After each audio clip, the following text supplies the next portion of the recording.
Hey again guys, welcome back to the second video in the email series on how to progress and discover your ideal career.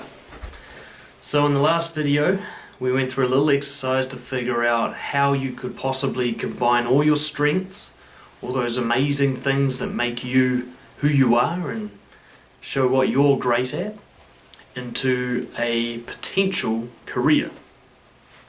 And what I want to talk about in this video is what to do with that information, because there's two possible paths you could take.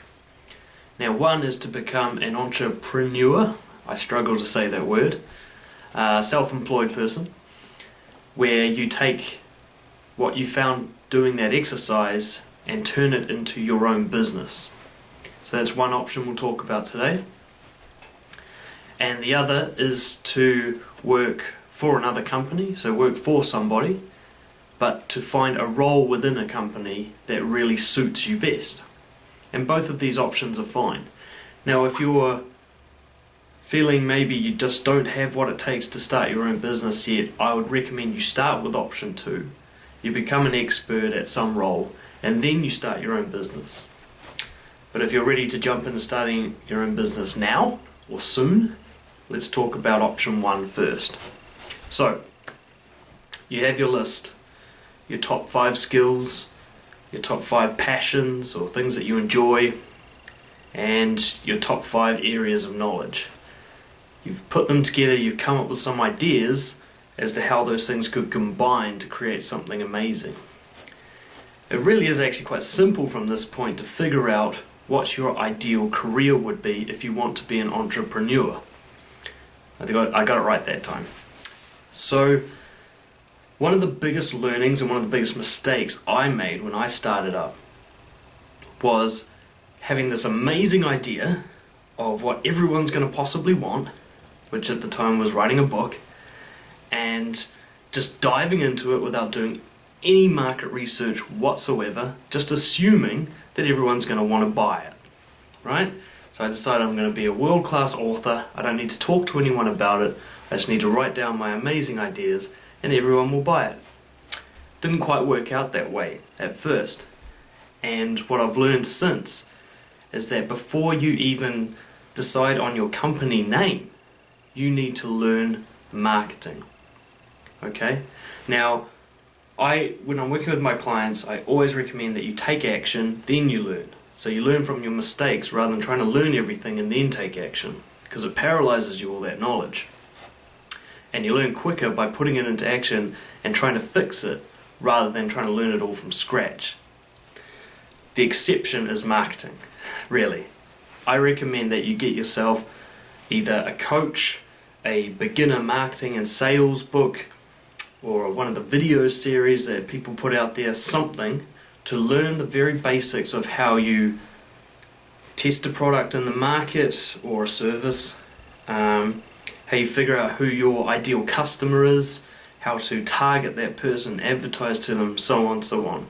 Because you will actually take all those great skills you have and either turn them into a product or a service that other people have told you they want already, rather than assuming that they want it. There are many corpses of failed businesses lying on the side of the road because the person thought that what they had was a good idea, but they didn't check with the people who would actually pay for it. So that's my top tip for you want to be entrepreneurs. Figure out what your market is for those skills, passions and knowledge you have. What kind of products you're already going to start off in something. So let's say you're psychology related, or let's choose something else. You're a mechanic, you're really good with your hands. You can go around and start asking people for, of things that you do. Say you're a car mechanic. What do they really want? What do they want for their car? What kind of adjustments do they want to make to their car that you might be able to find a niche market in? So that's entrepreneurs.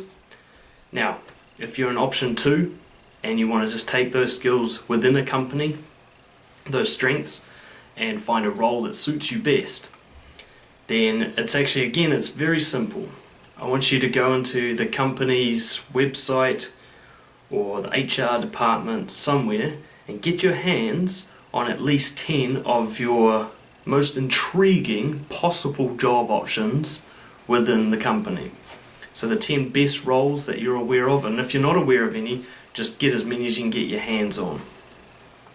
I want you to read those job descriptions thoroughly and start highlighting the areas under the competencies or the activities within the job description that match those skills, passions, knowledge that you have.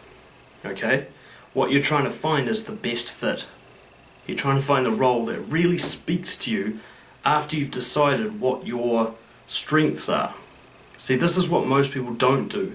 They assume that that role will provide them with this, that and the other, without actually figuring out what it is they want first. Once you figure out what you want, then you can chase the role that at least most of it covers your strengths.